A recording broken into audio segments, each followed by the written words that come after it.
Very Yeah. cool. Well, I'm looking forward to getting into all of it. So thank you for taking a minute out today. Yeah, man. Absolutely. Thanks for having me. And Yeah. thanks for your amazing success with your podcasts. Oh, well, And thank your, you. yeah. It's fun. I love it. I'm absolutely blown away by how many good people exist on the planet. How many people Oh, genuinely want good things to happen and are working to do that for other people. So it's wonderful. that's a great way to start a podcast with such inspiration because for the last 25, 30 years, man, I've been in a cave figuring out stuff Yeah. and I've not got a chance to meet some of these amazing people. I know they're here Yeah. and I am beginning that process of beginning to know them. But it's exciting that you've met so many. I'm really looking forward to not only today's conversation, but meeting those awesome people on this planet. Absolutely. They're everywhere for sure. So I would like to begin our journey into your good work by asking you, I know we're getting into COVID fatigue talking about it, but it was such a big thing for all of us to live through. So ultimately, how did you live through that pandemic and how has it affected the way that you live your life now? Great. Well, and interestingly enough, I got more motorcycle time during COVID than any other time because there was no traffic, Yeah. So you're going to hear a lot from me today, half a glass, half empty kind of guy. That's my identity. That's how I see the world. I'm an optimist, that's kind of stuff. So in COVID, my identity went in there with me. And the experience shifted for me because of who I chose to be in that situation. Now, I've been practicing being that person for a long time, but really getting a chance to experience it was COVID. Yeah. Because without COVID, I can't experience that true thing of being able to be by myself, to truly not make myself crazy, to not get involved with all the other shenanigans that people were doing and getting hooked by so many of the different conversations that we're having that turned into drama and everything else and really freaked people out. So I Yeah. was really thankful to go through that experience with this understanding of who I've decided to be this lifetime. So let's get to the heart and soul of what you do on a regular basis here in 2024. And to do that, I want to put you in front of a bunch of third graders at career day. One of Mm. the kids is curious and says, "Hey, what do you do for a living?" How do you answer them?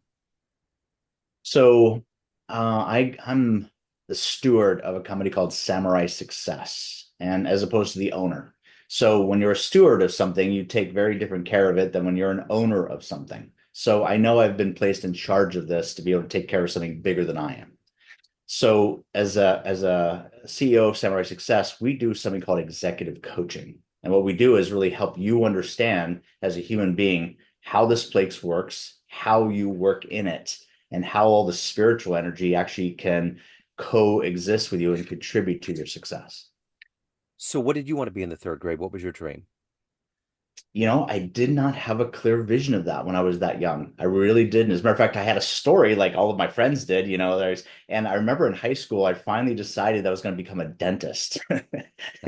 And because I didn't have, what are you going to do? What are you going to do with your life? And I didn't know. So I made something up that fit the story, the narrative kind of stuff. Yeah. What's amazing about this is that all my friends that had all those great stories didn't do any of those things. Yeah. Yep. So I was on the same path with that. And interestingly enough, I really didn't see my journey as completely as I do today until I found out some really important elements about how to actually attract that destiny.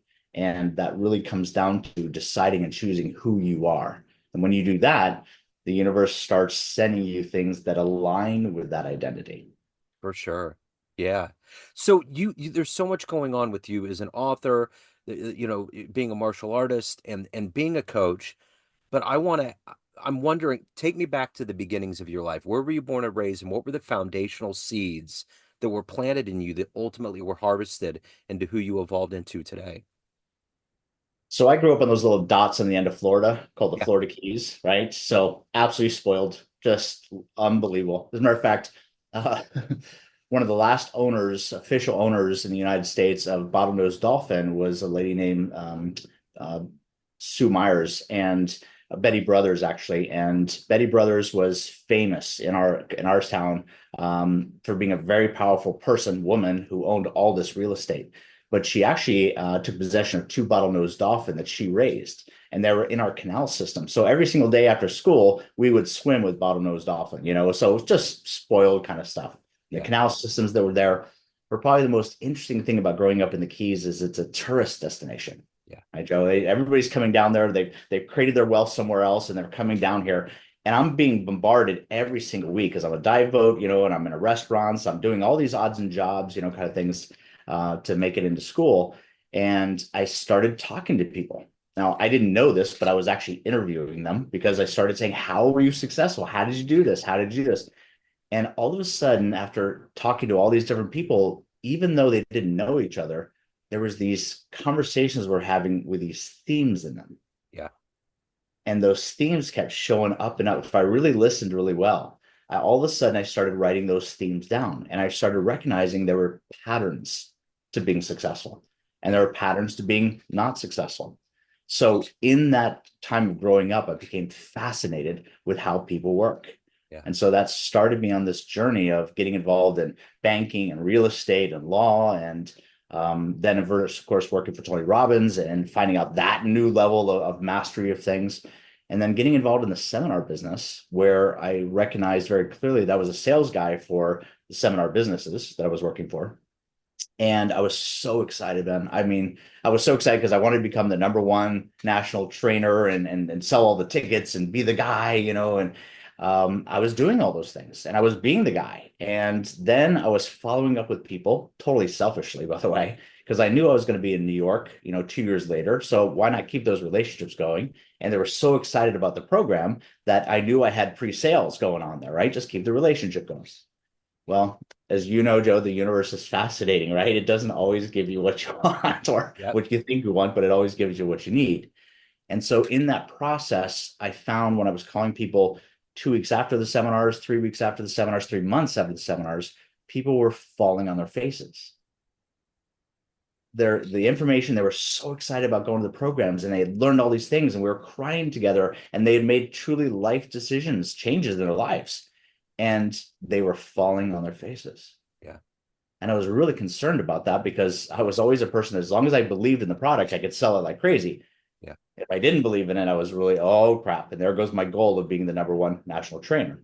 So as I started talking with these folks, I realized there was an opportunity there to be able to start applying the information they learned in the seminar to their life personally. Yeah. And once we did that, it shifted everything Wow. because in a seminar setting, like in a podcast, you have lots of different audience members. And if you start talking too specifically, then all of a sudden you start losing certain parts of that audience. Yeah. So as an auditory person, as someone who is up there, talking to people for a living, you have to learn that I have to speak in generalities. Well, change begins in the general, but happens in the specific. Yeah. So when we were able to take that general information and apply it to their lives specifically, it started to shift things ago. Wow. That's the beginning that I know. And by the way, there wasn't even a word for it at the time when I started doing this called coaching. Yeah. Yeah. Fascinating. So, who's been a hero? Who's been an inspiration for you in your work? Oh gosh, I actually have pictures of 9 different people that are up on my wall called a mastermind group kind of stuff. But I think growing up, especially in the Florida Keys, Jacques Cousteau was my, favorite, my one of my heroes. And I could go down a list of all the other folks, but that's the person that probably had the biggest impact on me when I was younger. And more coincidentally, I got to meet his son, Jean-Michel Cousteau, when I was about 11 years old, because he was coming down there to actually help out create a national sanctuary at the reef structure down there called Luke Key. So I got to meet him, my idol's, son, if you will, and about, saving the ocean, protecting the ocean, that kind of thing. I was just fascinated by how he came into town and just the fame that went along with this, the attraction factor that came along with this. And so meeting him early on really did shift things about, wow, you can make a difference as an individual. Yeah. So, talk if you could meet anybody alive on the planet right now that you find fascinating, who would it be? Who would you love to meet and spend some time with? I gotta tell you, brother, I really love being me this lifetime. I didn't always do that, but I didn't know who I really was at the time when I was saying that. Today, I really love being me because I know that I can create this person any way I want to be able to do that with.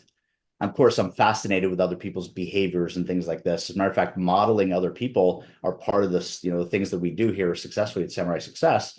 For example, when I wanted to start playing hockey, Wayne Gretzky, of course, this amazing skater. Now, I'll never skate as beautifully and unbelievably as Wayne Gretzky, but I could take his characteristics and I could actually bring them into my life and start describing those and articulating those to my subconscious brain and start practicing those things and actually become very talented like he was.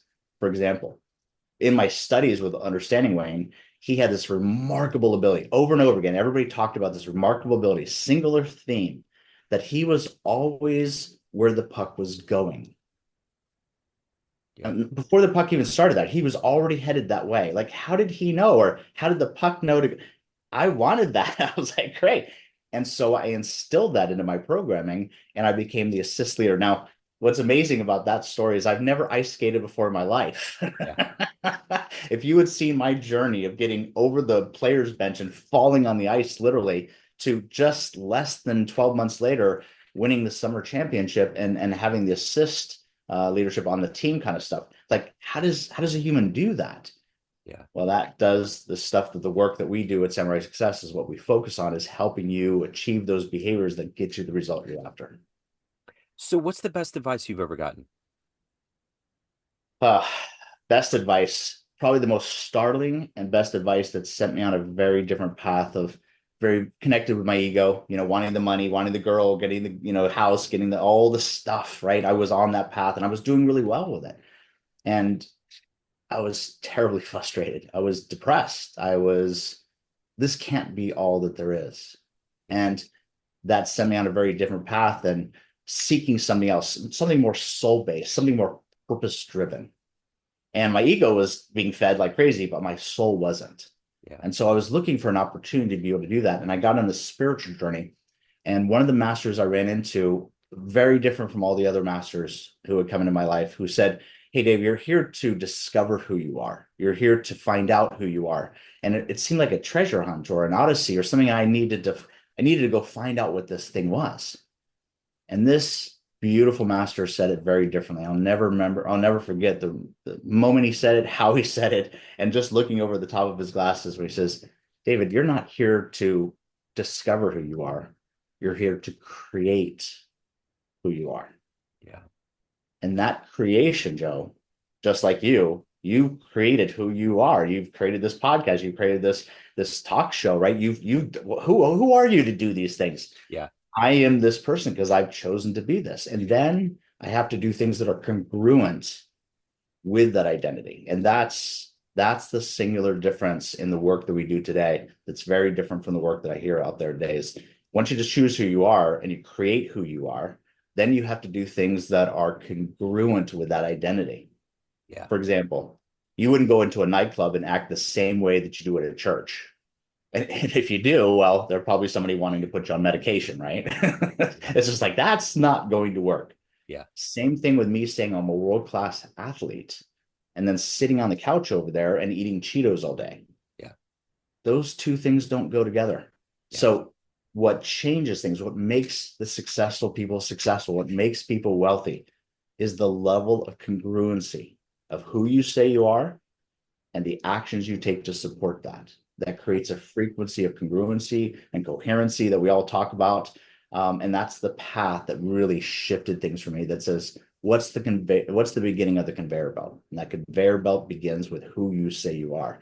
Everything manifests from that point forward. For sure. So what is it that gets you up every day to do this work that you do? You're giving a lot to help people, but you have to hold back and you have to evolve as a human being. What is all of that for you? The gas in your tank every day to do the work that you do? So there's an interesting illusion that we all deal with that you and I are separate from each other, right? And so in spiritual terms, this is not accurate. So it's hard to get your brain around that because we feel unique, it feels real, we feel like we're separate from each other, yet it's an illusion that we have to be able to bridge the gap with. And that's where your soul comes into place, recognizing that you're not separate. When you have empathy for someone, you could actually move into their perspective and their feelings. Oh, I know how you feel. I see it from your perspective. We do this all the time, unless we don't. Yeah. So in an interesting way, as long as I know that me and you are not separate, we're one thing. We're not same, we're just oneness. That me working on me is actually me working on you. Yeah. And let's talk about how that actually translates, because that sounds like some woo-woo stuff. Okay, fair. But how it really works is that by me showing up, Joe, by me working on me and showing up as my best, I can truly be in service to you then.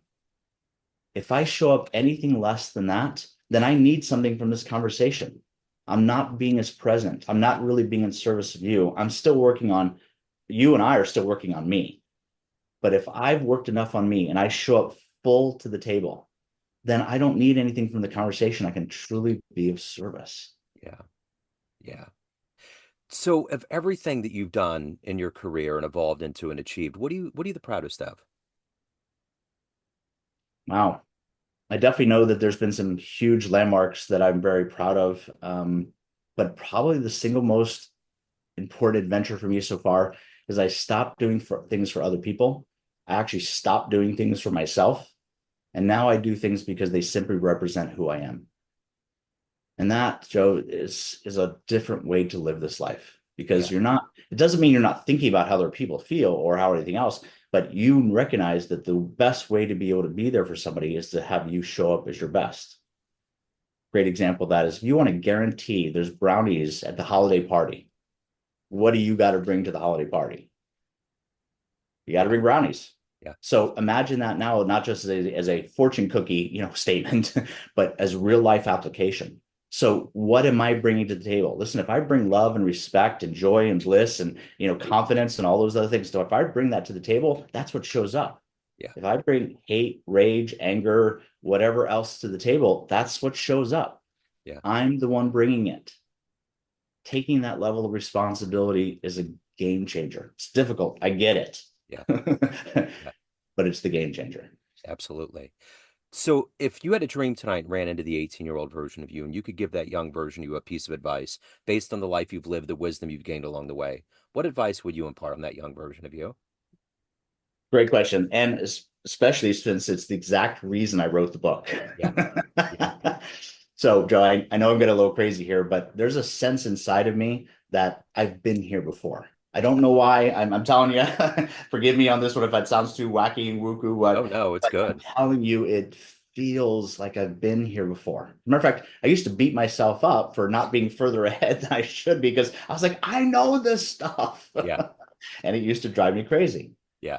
So in an interesting way, I was like, oh my God, I started becoming fearful of something that's inevitable for me, because I was like, all this knowledge, all this stuff I'm learning, I'm going to lose all that stuff when I transition. And when I come back, I'm not going to remember all that stuff. That's part of the game. How could I send a love letter to myself to remind myself of all the amazing lessons that I've been taught this lifetime, that I've remembered this lifetime, so that I could put it into a story form that would attract me to it?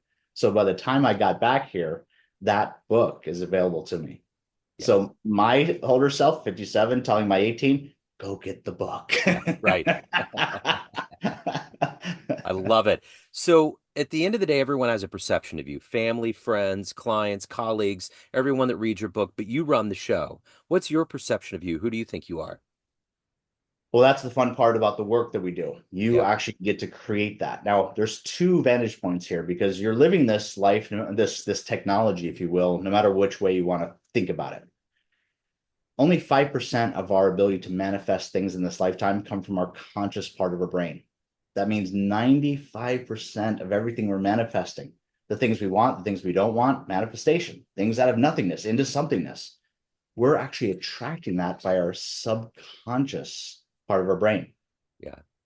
That subconscious part of your brain is programmable, and Yeah. it has been programmed. As a matter of fact, by the time you're 7 years old, most of the subjects, including how much money you're going to make, how much wealth you're allowed to have, how much love you're allowed to have, how much you're going to weigh, what your features are going to look like, what are you going to look like when you're older, all this stuff has already been programmed into your subconscious mind by the time you're 7 years old. Yeah. And it solidifies over time. So now you learn new information, you can change that programming, but there's only a couple different ways to be able to do that. And talk, by the way, doesn't change your programming. Sure. One of the key ways to change programming is through practice. Yeah. So in the book, we talk about this. Knowledge is not power. Knowledge applied is power. Yeah. So when you take, your knowledge that you've just learned and you do something that's congruent with that, you create this frequency, and that frequency then attracts certain things from the universe. Yeah, So you're in a lot more control than you know. And that's the exciting part about this work, is that by really identifying that key next level is you can start attracting things differently than you've been attracting. that's wonderful. So if anyone wants to pick up the book, they want to hire you, learn more about you, any of the good business, where can they go? SamuraiSuccess.com is always our best source, but you can follow us on Instagram at samurai underline or underscore success. And there is we're a plethora of videos that we have on there and content and sharing things with people about really kind of getting a sense of what we do. And you could learn this on your own, right, from all those videos kind of stuff. So it's a great inventory of information of the stuff that we've learned and actually put in the book. Excellent. This has been wonderful, David. Thank you so much for your story, for your time, your optimism. Best of luck with everything. Thanks, Joe. Really appreciate it. Thank you.